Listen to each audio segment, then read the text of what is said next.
Hello, everyone, and welcome to Business Insider's Inside Self-Driving, the AI-driven evolution of autonomous vehicles, presented by Mobileye. I'm Steve Russolillo, Chief News Editor here at BI. And today we're diving into one of the most transformative and debated frontiers in technology, how AI is turning autonomous mobility from a long-promised dream into a fast-approaching reality. We'll explore how automakers, tech innovators, and policymakers are working together to make autonomy safe, scalable, and trusted, and what that means for businesses, cities, and all of us who share the road together. First, we're starting today with a conversation presented by our sponsor Mobileye that goes inside the company's collaboration with Lyft as they work to bring driverless technology to scale.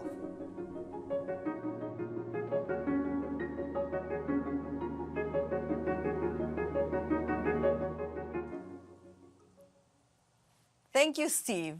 I'm Dr. Deborah Berebichez, and I'm happy to be here. Robo-taxis already operate in a few cities, but taking autonomous vehicles mainstream comes down to three things: auditable safety, consumer trust, and economics that work. I'm joined here by JJ Jungwirth, Executive Vice President of Autonomous Vehicles at Mobileye, and Stephen Hayes, VP of Autonomous Fleets and Driver Operations at Lyft. Thank you both for being here. Let's talk about trust and safety. It seems like one of the main goals of autonomous vehicle companies is to convince both the riders and the regulators that these kinds of vehicles are safe. So, Stephen, at Lyft, your role is to interact directly with the rider. What would they need to see or experience to feel comfortable using an autonomous vehicle? Great question. At Lyft, our purpose is to serve and connect, and that's something that we do about 800 million times a year, helping riders get to where they need to go. And over time, AVs are going to make up a bigger and bigger percentage of those trips on our platform. And if you are tuned into this broadcast, chances are you are a bit of a tech enthusiast and an early adopter. But the reality is, for most of the people who open up the Lyft app on a daily basis, they're just looking to get to where they need to go. And that's where it is our privilege and responsibility to introduce millions of new riders to exciting autonomous technology. And in order to do that effectively, we need to find the right autonomous trip for the right rider at the right time. And then once they come in, we need to educate them about the experience that they're going to have and make sure it's a delightful one. And all the while, what is going to be really important for us is making sure that we have happy, repeat customers who are getting where they need to go even more quickly and efficiently than they are today. Awesome. JJ, from your perspective at Mobileye, which three pieces of proof would you hand to a regulator to prove that autonomous vehicle technology is ready and safe? Yeah, so of course, number one is safety, as you just mentioned, and there are different metrics, different KPIs on how safety is measured. One is, to look at the crash rates, and there, of course, the goal is to be safer than human drivers. We believe that eventually the technology will support to be 10x safer, maybe 100x safer. The technology basically never sleeps. It has eyes all around the vehicles. It can react in milliseconds. It doesn't have, a second reaction time like human drivers. It can see better at night with all the sensors technologies and redundancies. And then, of course, looking at, let's say, cities, customers, it's also very important that these vehicles, are fitting into regular traffic. You don't need, special lanes, special infrastructure, but, regular human driver fitting in there, also not being too slow, having a certain assertiveness. And then, of course, trust. It's very important for both, for riders as well as for, cities and operators and companies like Lyft who are offering the services. I like your answer because it reminds me that it's not only safety that's important, but the vehicle also needs to operate in an assertive enough way that it inspires confidence with the rider that it's going to get them from point A to B. Maybe, Stephen, can you comment on this? Yeah, I think it's such an important and underappreciated aspect of taking autonomous vehicles from the prototype phase to scaled commercial deployments is the ride experience and the ride feel of the autonomous vehicle itself. Because the vehicle could, from a technical perspective, be incredibly safe. But as JJ mentioned, if it is so cautious that you end up waiting 3 or 4 different light cycles to take an unprotected left-hand turn, you're going to end up with a lot of riders who are like, well, that was kind of cool, but this is not the way that I'm going to choose to get around on a day-to-day basis. And so the ride feel and being able to kind of fine-tune the ride experience to make sure that it gets you where you need to go in the right amount of time is going to be really important, because today human driver trips tend to be a little bit shorter from a trip duration standpoint than AVs. So it'll be really interesting to see AV companies like Mobileye continuing to kind of like move the dial on what the ride experience and feel of the AV is after continuing to master all of the fundamentals of the autonomous driving, because the style is actually very important. Sure, yeah, it's fascinating how it works. So let's move on to another topic about the economics of scale. We know that we can already hail a driverless taxi in cities like San Francisco, Austin, and Phoenix. But for most of the country, autonomous vehicles still feels like maybe 5 years away.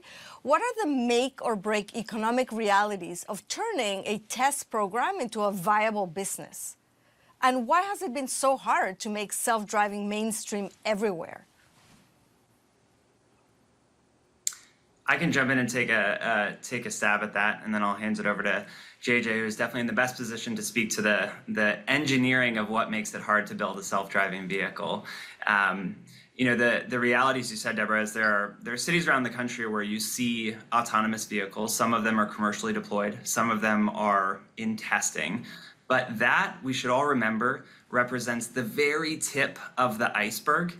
And underneath that deployed asset, there is an entire value chain of different partners and ecosystem of players that needs to be marching in lockstep in order to support the commercialization of that asset. And I think this is really important, so I just want to unpack it for a moment. That value chain starts with companies like Mobileye, which are building the self-driving technology. It spans to OEMs, the auto manufacturers, who are building and producing the vehicles. And today, we're generally taking retrofitted vehicles. So they're not built for autonomous specifically, and that means you need to kind of like tear them apart and then put them back together with the tech stack on it, and that has significant implications from a cost and scale standpoint.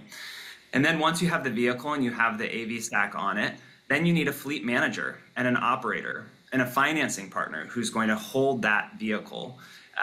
And then you need a mobility marketplace where you can deploy that asset and commercialize it. And you need a front-end customer experience, a way that riders can interact with your technology. And in order to go from hundreds to thousands of vehicles, again, you really need all the different component parts of that value chain coming together in order to achieve sustainable economics. And I think that's where the industry has a growing appreciation for the complexity of doing that. And that's where our partnership with Mobileye, the fact that Lyft owns and operates a subsidiary called FlexDrive, we have 15,000 vehicles that we directly manage today, and obviously a thriving marketplace. These are all really important ingredients. That is, yeah, maybe to add to that, just quickly, is, from a technical side, I think, in order to scale, it's very important to have, a product that basically has, high efficiency and also is built from a cost perspective and actually from an overall technical approach in a way that you can actually go quickly from city to city. Because this is something, where we look back the last 5 years, the deployment rate, has been very slow. We are still not at the beginning of the actual scaling phase. And, for us as Mobileye, we always say like safety is first and then scalability second and efficiency third. Yeah, I love that. I mean, from what you're saying, it's pretty obvious that no single company is going to scale autonomous vehicles alone. But collaboration in this industry is notoriously tough. So can you talk about like gridlock or a bottleneck in operational work between the OEMs and the mobility platforms and the provider that you feel is slowing down progress? So based on my experience now, and I've been in this space now also since, about 15 years, this is actually not the case. I mean, yes, there is competition between, automakers, and there's competition between the technology providers and so on. So looking at these, 4 or 5 value chain layers that Stephen just explained, basically, there's a lot of collaboration, and it's also there are different business models. You look at maybe Waymo, an all-in kind of more vertical type of approach, and look at our approach and partnerships, for example with Lyft and with Volkswagen as our main strategic partner for the first VW ID. Buzz platform vehicle, beautiful vehicle, also nicely integrated technology from our side, and also with others. So we try to be very open in this regards to actually work with different platform providers on the vehicle side, but also on the go-to-market side. And we think this is the better approach, this open approach. And I'll just chime in and agree with JJ's sentiment that I think whereas in the very early stages, you saw some players say, hey, we need to vertically integrate and own the whole thing ourselves. And both from a complexity standpoint, as well as the growing recognition that the market opportunity here is enormous and we are in the bottom of the first inning, I think more and more players are realizing that we can go further by partnering together and finding partners that have very complementary skill sets. Great. Talk to me about the future. What's the next milestone that's going to really matter in the next 2 years? I'll answer this from a customer perspective, and I'd love to hear JJ's perspective from a technical one. The metric that we at Lyft are going to be obsessing over for the next 2 years and beyond with our autonomous partners is the percentage of riders who opt in after taking an autonomous trip into the next autonomous trip. Because again, going back to what I said in the beginning, for a lot of people, AVs just aren't on their radar, or it's a bit of a novelty. It's like, yeah, I'm coming to San Francisco, I want to try this new experience. It's kind of like going on a new theme park ride at Disneyland. And then there are people who are getting habituated to taking AVs, and we want more and more people in that category. And so you only have one chance to make a first impression. And we want to make sure that we are delighting riders and setting appropriate expectations, and that they're giving that back to us by saying, yeah, I will take an AV with you again. And I personally, I'm very interested in looking forward to, kind of this dual path, of bringing this technology to market. On the one hand, with fleets. I mean, this is kind of natural because the technology is, pretty expensive at the moment. But then the second path with consumer vehicles, basically, letting people own or lease such vehicles. Maybe they even put them into fleets when they don't use them themselves. But basically, having consumer AVs and then fleet AVs, and looking at which type of services, what type of vehicle, interiors, exteriors. I mean, there's going to be a lot of innovation in the vehicle design. Maybe there will be even collaboration between automakers and design studios or furniture companies or interior designers to come up with completely new designs, partnerships. You can have an office on wheels, you can have a lounge on wheels, you can have movie theater on wheels, anything you want. And maybe depending on your needs and wants, you order this or that type of vehicle or rider service. I love the office on wheels. Okay, so this is a short question for both of you. What is one myth about autonomous vehicle safety that you want retired? I'll go.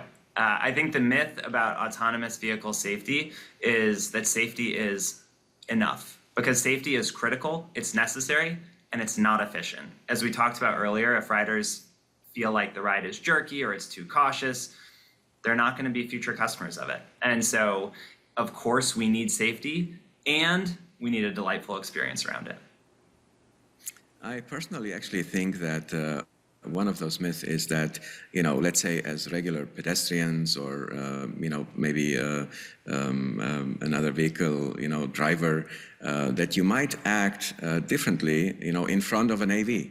That people think, oh, it's an AV. I can just, jump in front of it, even at, 2 feet or 3 feet. I mean, basically, people still need to consider, the physical limits of, braking distance and reaction and so on. So I think, from that perspective, and I know there are discussions about, should AVs have this, light blue light, when they are active, so that people can see pedestrians and so on. Oh, this is an AV, or an AV function is on. I have to say, I'm kind of against this and believe that it's better that people have respect, for any type of vehicles and any type of sizes, because at the end of the day, these vehicles can only, let's say, react and brake a certain, let's say, with a certain momentum and brake power and so on. It's, basically just physical limitations. And I think it's important that people, treat AVs the same way as, human-driven vehicles, just, safer and better. Yeah, it sounds like there's a lot to do to educate the market about this new technology. So thank you, JJ and Stephen, for the great discussion. I really enjoyed it. It's fascinating to see how technology, trust, and collaboration are shaping the next chapter of mobility. Steve, back to you. Thank you, Deborah, JJ, and Stephen. That was a fascinating look at what comes next for autonomous fleets and innovation. Now we're shifting gears to zoom out and look at the bigger picture, how cities, automakers, and regulators are shaping the infrastructure and the mindset needed to make autonomy work for everyday people.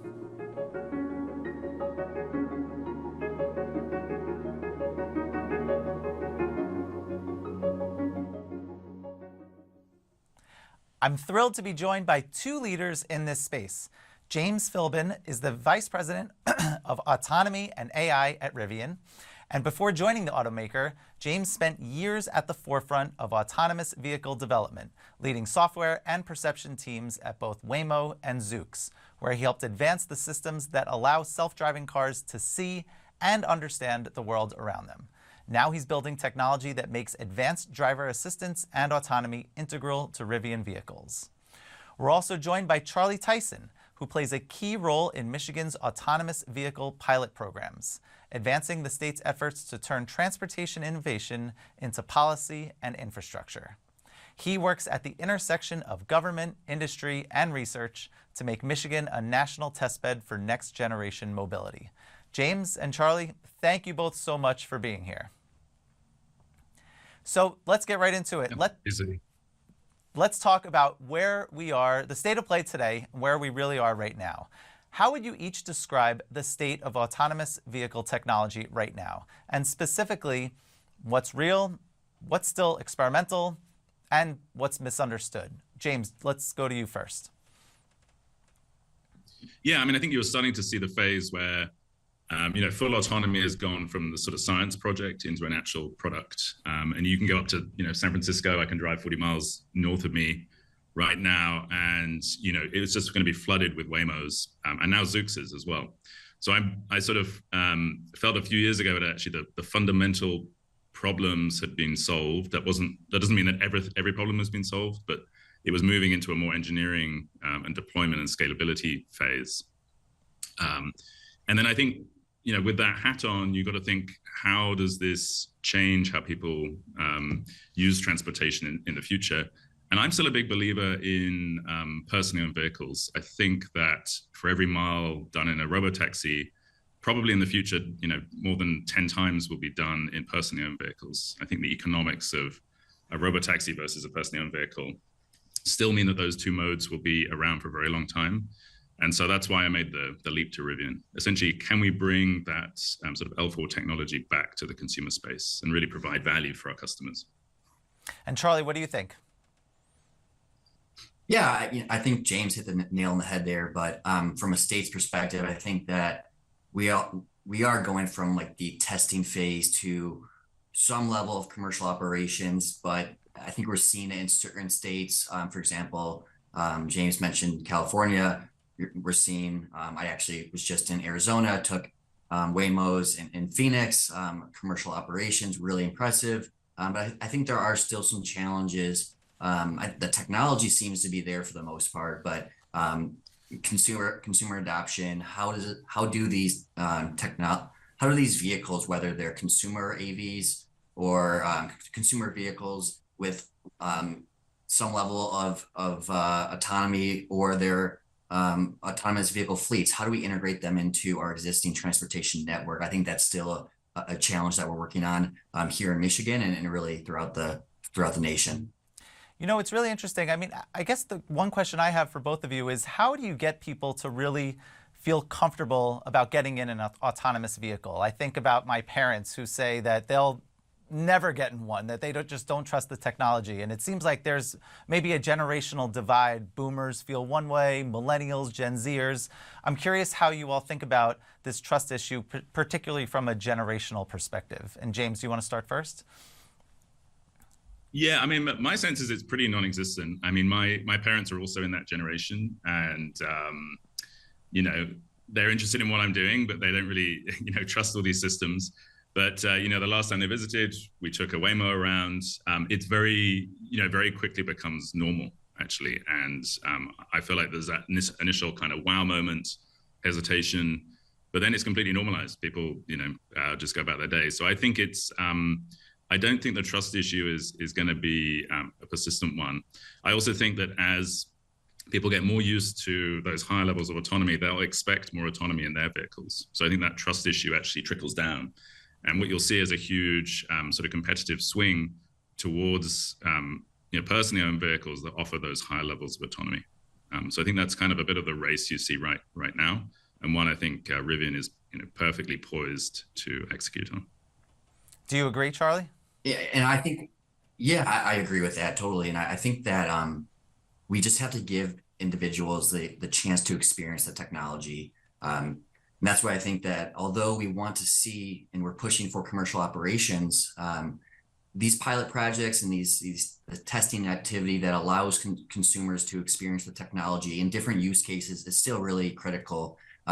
We've seen a number of pilot projects in Michigan, in some of our larger cities like Detroit, of course, Grand Rapids, Ann Arbor. And the feedback from the surveys that we sent out was really interesting. Most of the riders, I think 90% of the riders in the survey respondents, you know, came back saying that they would absolutely love to take another trip in an autonomous vehicle, and they would recommend it to their peers.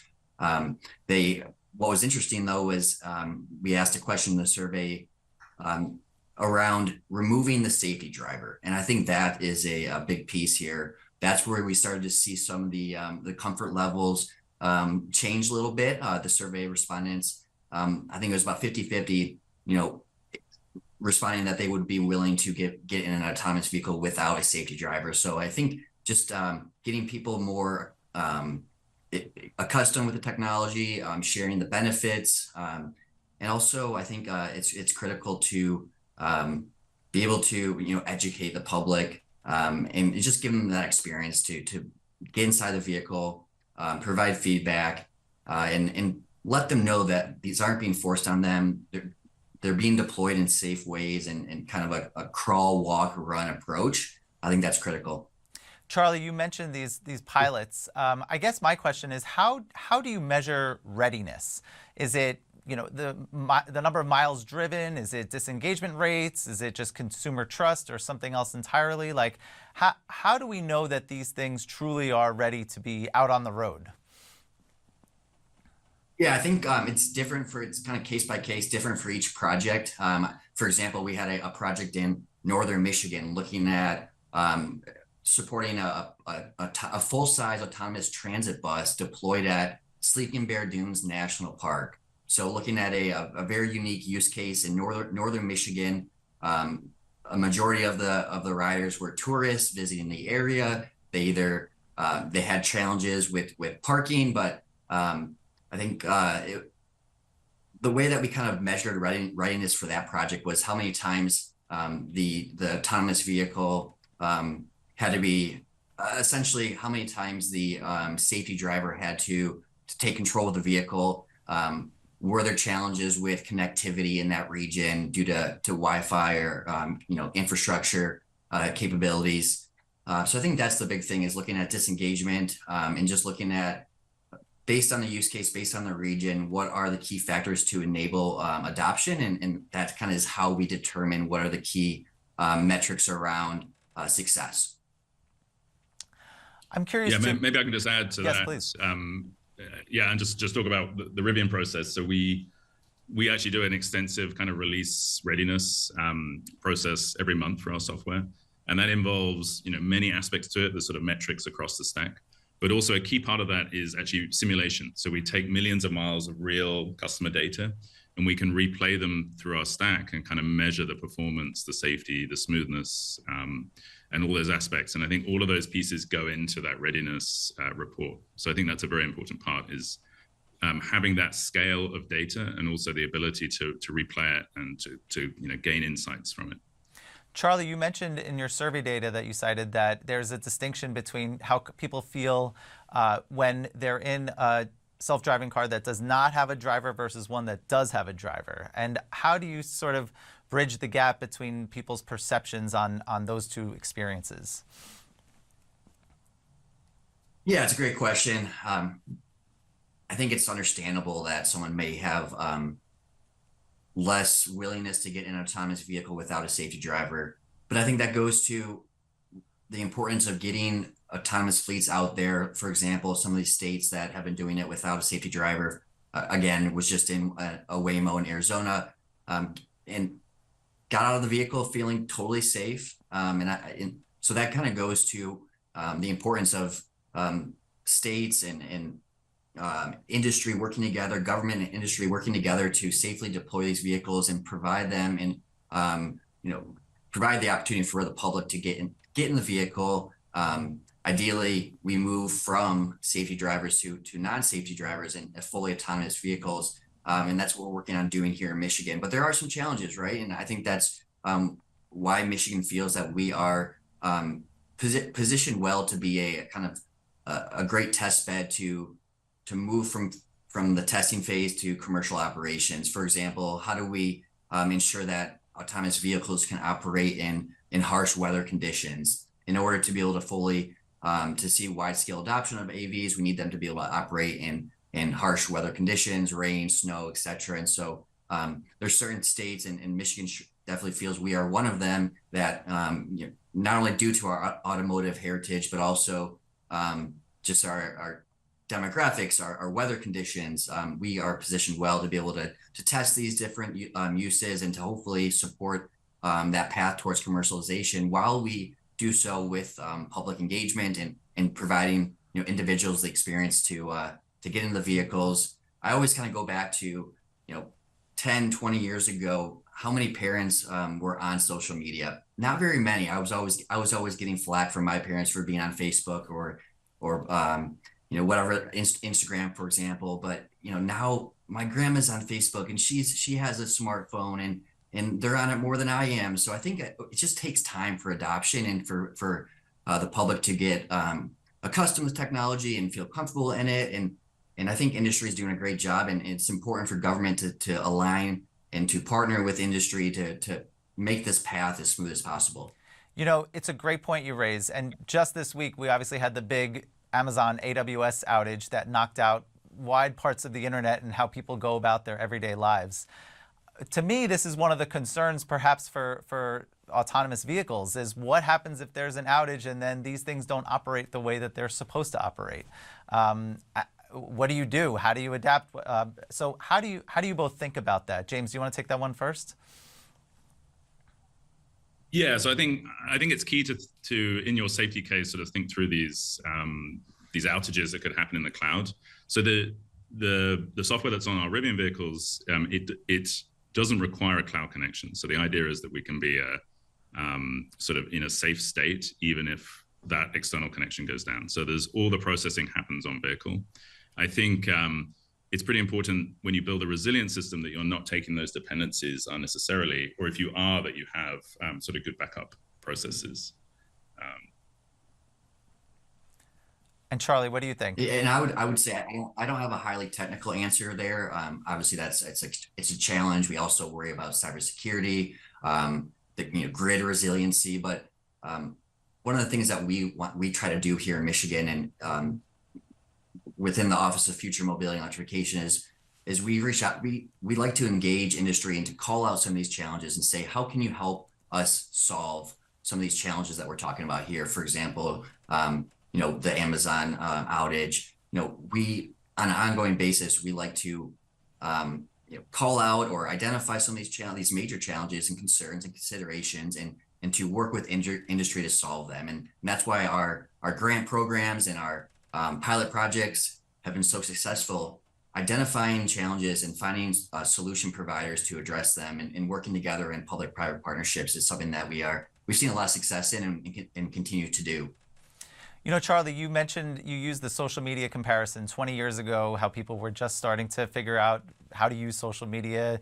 The older generation wasn't on it, and now all of a sudden they're all on it. What do you think is the biggest variable now to achieving a fully autonomous world? Yeah, I think I would probably say one, economics. How do we make it economically feasible for the fleet operators or the automakers to fully integrate autonomous systems into their vehicles?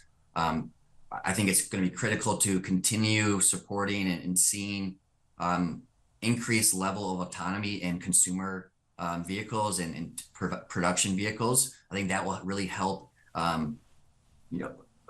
drivers and individuals feel comfortable with the technology, getting it into their day-to-day vehicle. I think that's critical. And also being able to support, commercial fleets throughout our nation, and doing so and continue to do so in a safe way. But I think addressing some of the challenges with infrastructure and addressing some of the challenges with deploying in harsh weather conditions is something that is really important. But again, I'd probably go back to how do we get this? How do we get increased level of autonomy, into consumer vehicles and into more production vehicles? I think that's going to be a critical way of increasing adoption.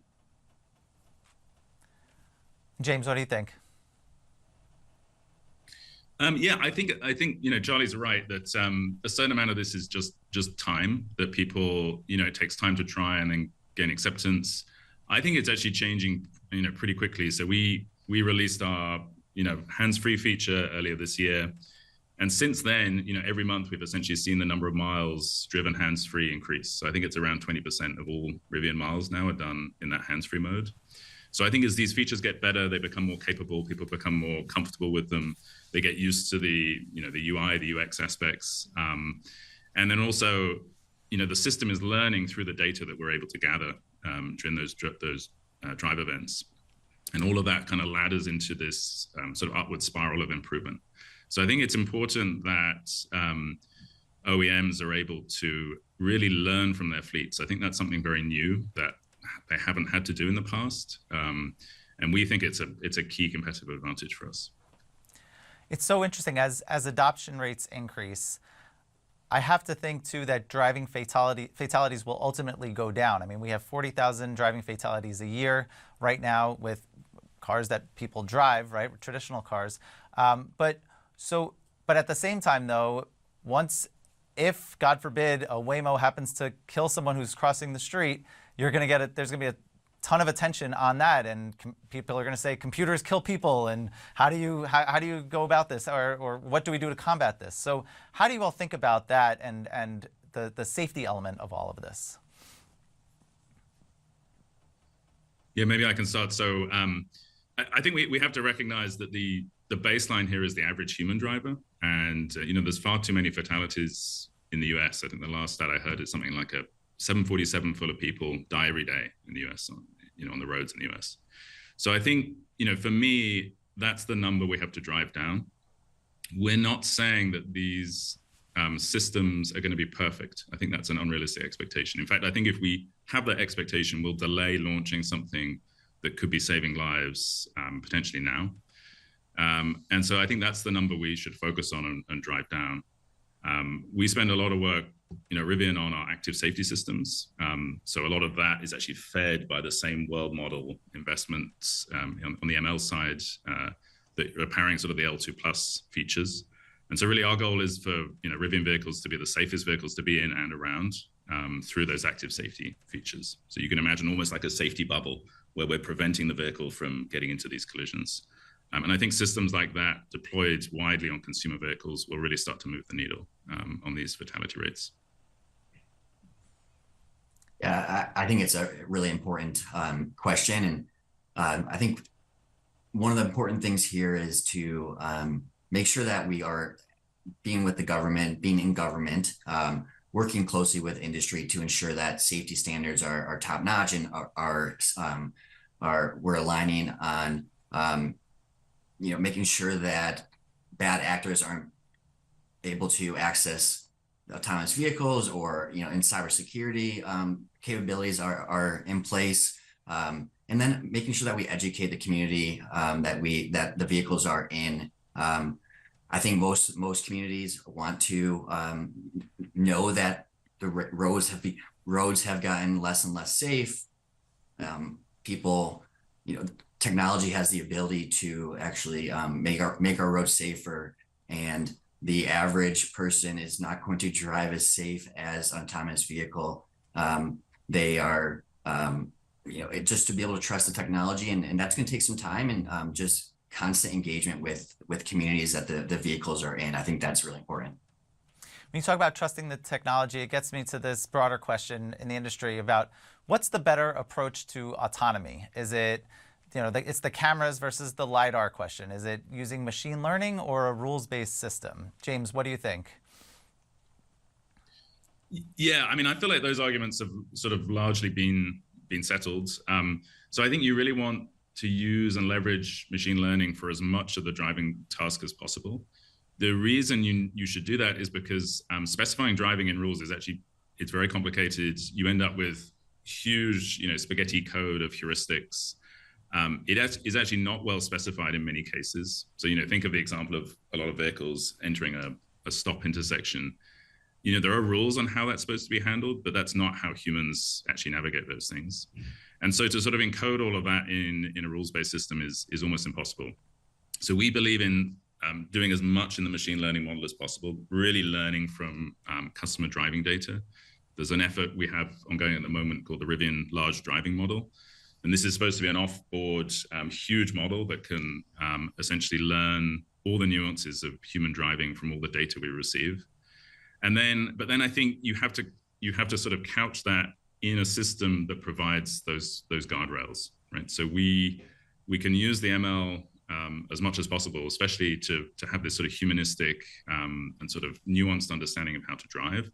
But we can still have guardrails on that system that say, okay, I don't want to collide with anything. I don't want to run a red light. I need to be cautious in this situation.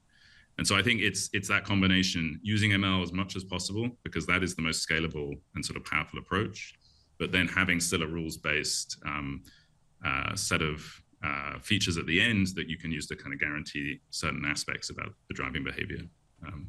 And then I think when you come to sort of cameras versus LiDAR versus other modalities, I think for us, we would say, more modalities is better. And, Charlie was talking about, adverse weather you see in Michigan. And I think it's exactly those cases where those additional modalities really, really can help. So, for us, it's really, can you get the right sensing sort of independence and different views of the scene at an economically, affordable price point for consumers? And that's what we're really focused on. Yeah, and I would say we are here in Michigan trying to support industry and getting to where we don't, industry and fleets, autonomous vehicles aren't reliant on infrastructure.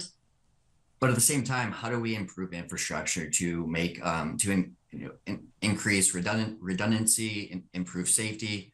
And so that's kind of what the approach we're taking. How do we support machine learning and autonomous vehicles that aren't completely reliable on V2X or vehicle to infrastructure communication, but being able to have extra redundancy with roadside roadside units and infrastructure technology that is able to provide kind of a backbone and additional layers of safety. For example, we have a corridor, an autonomous vehicle corridor being built out between Detroit and Ann Arbor, about a 39-mile segment of interstate that will have vehicle to vehicle communication technology, vehicle to infrastructure capabilities that will support the integration of autonomous fleets into our normal traffic. So I think that's the approach that will be most successful down the line, and the approach that we're taking here in Michigan.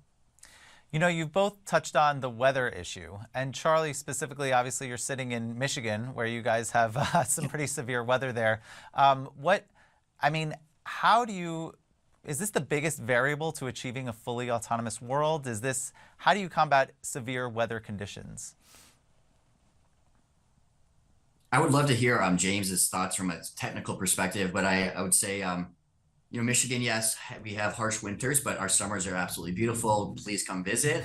But I would say that, how do we support new technology that might be able to help ensure that the sensors are clean in a rainstorm, for example, or how do we support industry and new technology that provides better cameras that can work in adverse conditions. So that's kind of what we're doing here is providing the platform and throughout the state to be able to test new technology and identify startups and technology providers that are working on some cutting edge technology that will help AVs work in all types of conditions.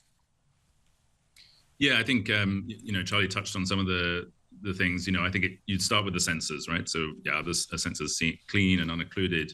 Can they see the scene? In some foggy conditions, some very heavy snow, you actually can't really rely on cameras. You have to then start using radars. Even non-weather related scenarios like the sun, a low sun, shining directly into the cameras, that can be challenging from a vision only. Again, that's where radar and lidar can really help. So I think you sort of start with that. You need to have that kind of patchwork of sensing capability and sort of different sensors as well. I think then the data piece is very key. So how do people actually drive in snowstorms? It's not the same way that you drive in an unoccluded sunny day, right? So do you have the machine learning and do you have the data flywheel that's telling you how to handle those situations? I think that's a big advantage that a kind of fully integrated sort of data-based OEM like Rivian has over, for example, like a robotaxi, where you have to actually send those fleets to go and gather this specific data in these different conditions. And then finally, sort of how do the rules, I talked about those guardrails. Do those guardrails need to change? For example, when you've got snow on the ground, people often don't follow the lanes. They can't see them. So you sort of have these virtual lanes that pop up. Does that need to be taken into account in your guardrails? So it's multifaceted. I wouldn't say it's the primary challenge. I still think density and complexity in urban areas is typically where those final big challenges are. James, you have to just reason about many objects in a scene. Maybe there's a lot of nuanced negotiation and things happening. Those can be tricky to handle in a good way. On the density issue, James, I took my first Waymo earlier this year out in San Francisco, and like so many other people, was just so fascinated by it. And it seems like wherever you turn in San Francisco, there's another Waymo on every street corner. But in terms of New York City, I just walk around here and I think to myself, how are we going to have these types of cars in New York City? And Waymo is already testing their fleet in the city here. But I mean, how do you adapt to these different densities in different cities and how all the different layouts and how everything is so different in different places? So I think you hope that some of your base systems obviously generalize to those places. Now, of course, there's going to be traffic specific kind of rules of the road almost that exist in New York but don't exist in San Francisco and things like that. And I think that's where that data flywheel really is important. And I mean, you talked about New York City, but if you go outside of the US and you talk about a country like India, where some of the driving's even more intense, I would say, and very different again. So you sort of have to think like, how does a system scale. And I think that it really sort of tips you in favor of the ML-based approaches, right? Because there you can gather the data, you can see how people drive, you can start to learn how to sort of mimic it, versus rules-based systems that can be brittle. So you take them to a new place, and suddenly those rules don't work anymore. James, you're a former Waymo employee before you joined Rivian. So I have to ask about the elephant room. I got to ask about Elon Musk and Tesla's approach to autonomous driving right now. How does Tesla compare to Waymo, compare to Rivian and others, and who's getting it right, and perhaps who's not doing it as well? So I'm obviously not privy to what's going on inside Tesla. I think what I would say from the outside is that I think they've, on the good side, they've really sort of pushed the OEMs forwards in the sense that they took a very sort of ML-based approach early on, and I think that is the right way to build these systems. Now, on the counter side, I think they have a sort of very rigid point of view, I guess, on different sensor modalities, which I don't think is fully explainable just from an engineering point of view. So I would say it's sort of a mixed bag. I think we're really focused on can we bring that L4 technology back to consumers in the best way possible? And I think sensors can get you there faster, and they can get you there in a more robust way. And I think the price point of a lot of these sensors is no longer that lidars are $10,000 because of the huge scale that you've seen in China. Those are coming down to a few $100s, which is very much in the envelope of consumer vehicles. So I think that's kind of the approach we're taking, and the one that I think is going to get us there in the most sort of direct way. Charlie, what do you think? Yeah, you'll have to recap that question one more time for me, Steve. My apologies. Just comparing the different approaches that automakers are taking from Waymo to Tesla. Waymo it has this reputation in the industry for taking a slower, perhaps more cautious approach to how they go about things, whereas Tesla is more of a move fast and break things kind of approach here. And obviously they have the robo-taxi fleet that's starting to be rolled out. So just curious your thoughts on the different approaches and the pros and cons of both. Yeah, I think we don't really have like a preference per se on what a company's approach would be. Being with the state of Michigan's economic development department, we want to support all companies that want to grow here in Michigan, hire here in Michigan. I think the big thing is deploying in a safe way. That's the most important thing, whether you're taking a fast approach with using machine learning or you're taking a slower approach with a certain use case and leveraging infrastructure. We don't really have a preference per se, as I mentioned. It's just we are trying to make Michigan a great place for companies to thrive and to deploy their technology in a safe way within communities. And so we think that we have a really strong, obviously, automotive industry here, but how do we make sure that we remain competitive, and how do we kind of bridge the gap between legacy automotive and the startup world on the West Coast, and bring the minds together to ensure that we see this widespread adoption over time. James, what do you think is the biggest bottleneck for the robo-taxi industry right now? I mean, I'm no longer in, the robo-taxi industry. So I would say that it just takes time to scale these things. Fleets are physical things. You have to charge them somewhere. You have to clean them somewhere. You have to, think about power and the operational aspects. And so that just takes time. So I think, and then of course there's, there could also be, further engineering development that has to happen to, maybe cover specific cases that you see in new places. So I don't see a fundamental issue, but I think, this isn't like, I don't know, Charlie mentioned social media, right? It's not like just downloading an app. Someone has to go and build these vehicles, put all the sensors on, they have to be kept somewhere, they have to be, kept clean, operationalized, and that takes time. It's like the physical investment aspects are, just take time. Charlie, what do you think? Yeah, I think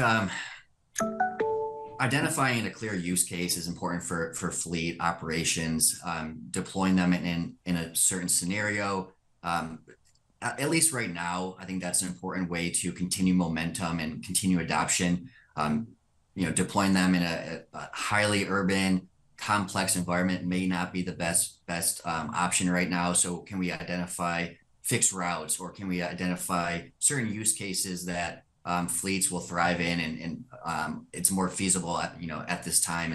And for example, looking at how can we partner with large employers to provide maybe shuttle services between their facilities, or can we deploy autonomous vehicles at airports from the parking to the terminals?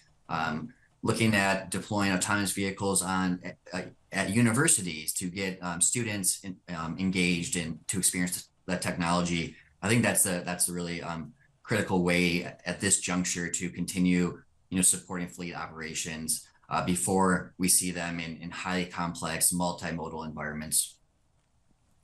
I'd like to shift gears a little bit. We could do a little bit of a lightning round here on some of your predictions for what you guys think is going to come true in this industry in the coming years. So my older son is 7 years old. In 10 years, he'll be eligible to get his driver's license here in New York. Will he need it? And will he even want one? James, what do you think? So I grew up in London, and even without autonomous vehicles, London has a fantastic public transport system. So when I was young and sticking in the city, I didn't need to drive. And actually, I took my driver's license quite late. I would say once you have a family and you start needing to get from A to B, that's when the real value of, personally owned vehicle comes. So I suspect your son will actually still get a driver's license, even if his early years are, in a robotaxi. But I think the world in which the vehicle he'll be driving in, I think, will be much safer. It will have, many more autonomy modes.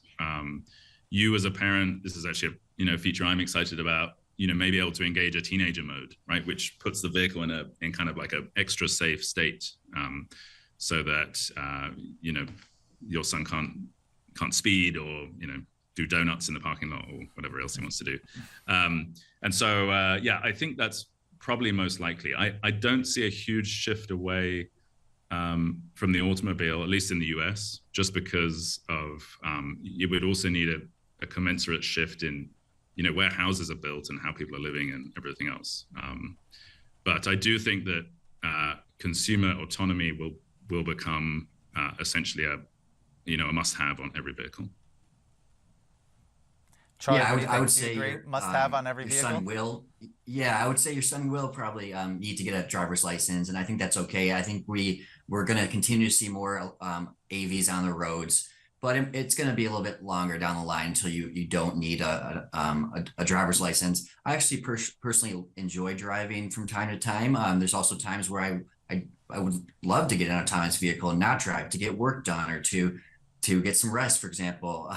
But I think that's a little ways out, and it really depends on where you live, your lifestyle, as James alluded to. If you live in a rural community, most likely you're gonna, at least near term over the next 5-10 years, still need a driver's license, want a driver's license. If you live in a highly urban area, maybe that's not the case.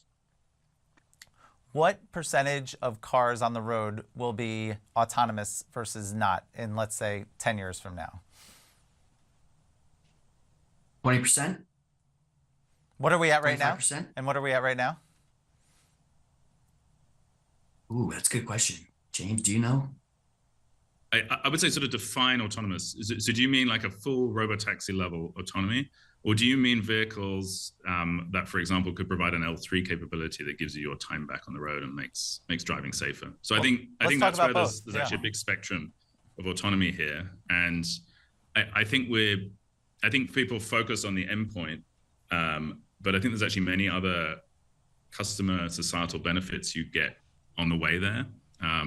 So I think, to be honest, I think every new vehicle sold in 10 years' time, to be competitive, will have to have, close to best-in-class autonomy. I think it's becoming more and more of a consumer preference. We see actually much higher conversion rates when people try our autonomy features in the stores. I think it's something like a 3x conversion rate.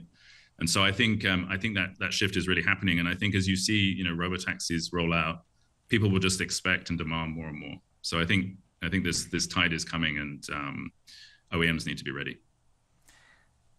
What matters more, better data or the algorithm?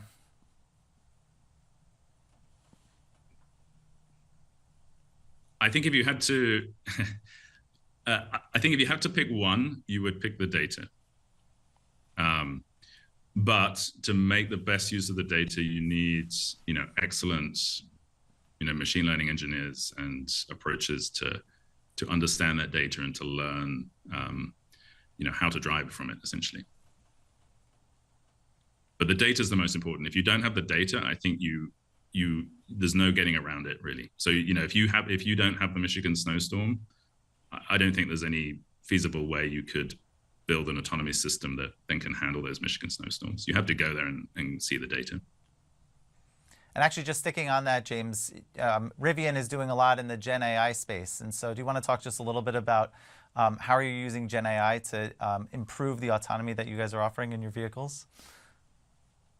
Yeah, so I think there's maybe two senses in which we use Gen AI. So I think one is in this large driving model that I alluded to earlier. So that is actually a very large transformer-based model. It looks a lot like a large language model in the sense that you have data coming in the LLM space. It's text. In our side, it's really sensor data, raw sensor data, and then you have these large transformers that kind of chew on that data. And then at the end, we generate tokens, and now these tokens are not words or letters in the LLM case.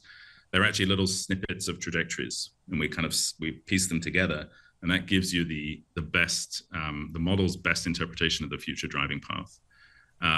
So I think that model is very heavily inspired by a lot of the work that's happening on LLMs, and of course we kind of slipstream on the work that's happening there.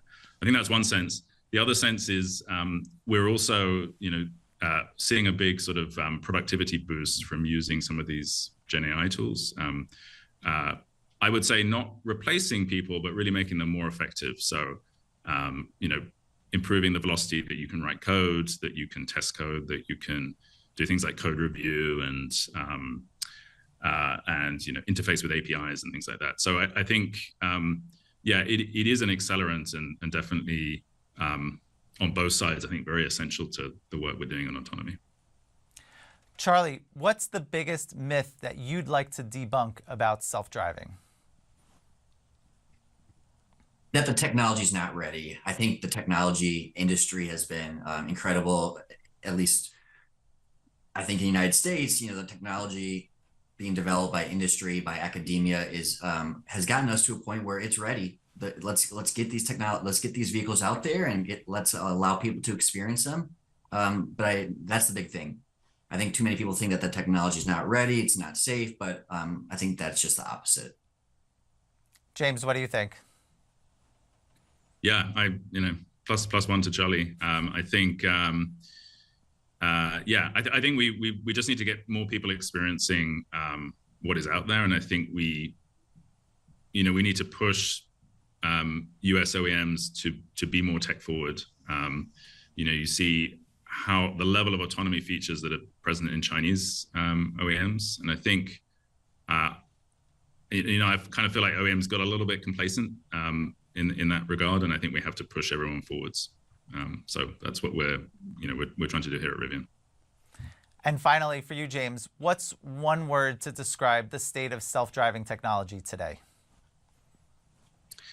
I think on the cusp, and it's not one word, but it's one idea. So I think it's really on the cusp where you're seeing significant deployments in certain cities, and I think in dense metros, I think that will happen quite quickly, and then I think you'll see a trickle down into consumer vehicles for most other trips. On the cusp, I like that. Charlie, what do you think? One word to describe the state of self-driving technology today. Here. I think it's here, and we're going to see them more and more every day. Well, thank you, James and Charlie, for these insights, and to everyone who joined us today for Inside Self-Driving. I also want to thank our partner, Mobileye, for their support of today's program. I'm Steve Russolillo from Business Insider. Thank you for being with us. We'll see you next time.